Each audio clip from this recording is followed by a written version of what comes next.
બાપુનો એમાં એક જણો એને બાપુને કાંઈ લેવા દેવા નહોતા અને એનો મગજ ગયો કે બાપુ બાપુ શું કરું? હા, રાવણ બે ત્રણ ગાળો દઉં. બાપુ હોય તો કહે ને ઘરે રહે આવું મેળો નહોતો કરવા દેવો હોય. ઘરે રહે તમારા તમે ડરતા શું કામ? એમાં બે ત્રણ ગાળ નથી, પણ જ્યારે રામડાને દીધી કા અને ઓલો શું બોલ્યું ઉભો રહ્યો અહીંયા જ ઊભો રહે છે, અહીંયા જ. અને માતાજીની આણી સજવાળી કંઈ જોતું. હમણાં હું મારા બાપુ પાસે મૂકી આવું પછી હું આવું છું. અત્યારે જ હિસાબ કરે પણ એમને ગાળો દેનારની ગાળો ખાવા ટેવાઈ ગયા છે.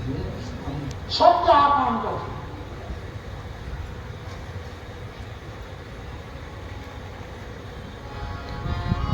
જીઓ તો જીવ ઝેર મત થયો ને સત્કાર થયો.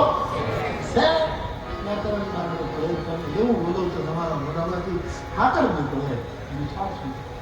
શબ્દ સ્પર્શ